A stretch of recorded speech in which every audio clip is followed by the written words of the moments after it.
আজকে এই বৃষ্টির দিনে তোমার ওই আলু দিয়ে পাতলা করে খাসির মাংসের ঝোল আর ভাত গরম গরম কেমন হয়?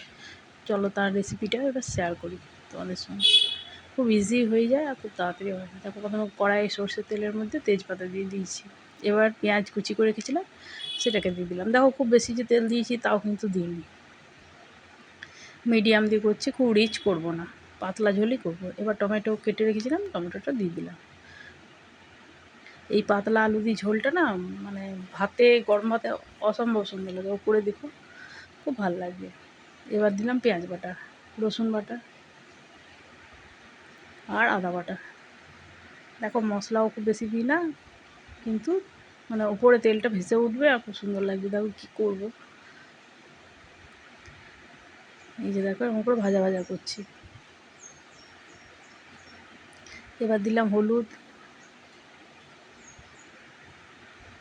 এবার নুন, জিরে গুঁড়ো,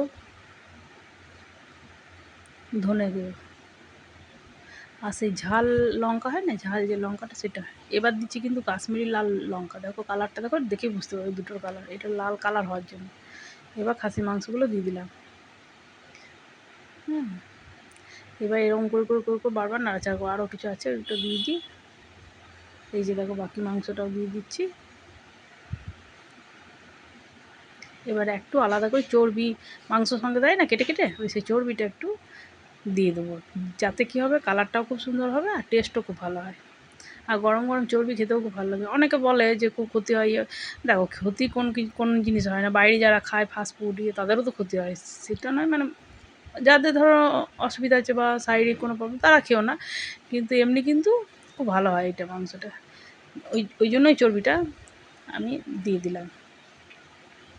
চর্বিটা দিলে গলে গলে বেশ, দেখো কী সুন্দর তেলটা বেরোবে, আর টেস্টও হয় খুব ভালো। চর্বি না থাকলে খাসি মাংস ঠিক টেস্টটাও তো ভালো আসে না। এবার দেখো এরকম করে হালকা ঢিমে আছে, বারবার বারবার কষতে থাকলাম। এবার তোমার আলুটা কেটেও দিয়ে দিলাম, তাহলে কী হবে, আলুটা এবার সেদ্ধ হয়ে যাবে এর সঙ্গে কষতে কষতে।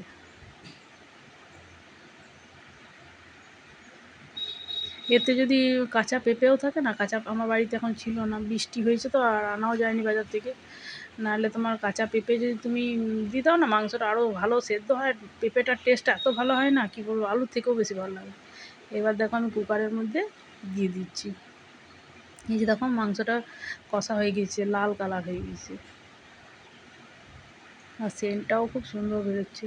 তোমরা তো পাচ্ছ না, একবার বাড়িতে ট্রাই করো, দেখো খুব সুন্দর লাগবে। এই যে দেখো জল দিয়ে দিলাম আরও বেশি করে। এবার ধনেপাতা দিয়ে দিচ্ছি। এবার দেবো তোমার ওই গরম মশলা গুঁড়ো করে রেখেছি বাড়িতে, সেটা, আর টমেটো সস দিয়ে দিচ্ছি খানিকটা। টমেটো সস দিইনি, ভুলে গিয়েছিলাম। আর তোমার ঘি দিয়ে দিচ্ছি 2 চামচ, দিয়ে সিটি দিয়ে দেবো। সিটিটা একটু বেশিক্ষণ দেবে, মাংসটা যখন দেখবে খুব ভালো সেদ্ধ হয় না, দেখবে খুব সুন্দর লাগে। অনেকে একটু শক্ত শক্ত রাখে, অবশ্যই যাদের যেমন পছন্দ। এই যে দেখো তেলটা ভেসে উঠেছে ওপরে, দেখো কী সুন্দর লাগছে। এই যে দেখো পিসগুলো তুলে তুলে দেখাচ্ছি। একদম পাতলা ঝোল, কিন্তু জানো তো, দেখে মনে হচ্ছে যেন খুব তেল রিচ, কিন্তু এরকম না, খুব সুন্দর খেতেও লাগে। একবার করে দেখো। এই যে দেখো আমার রেডি হয়ে গেছে, অবশ্যই জানাবে কমেন্ট করে।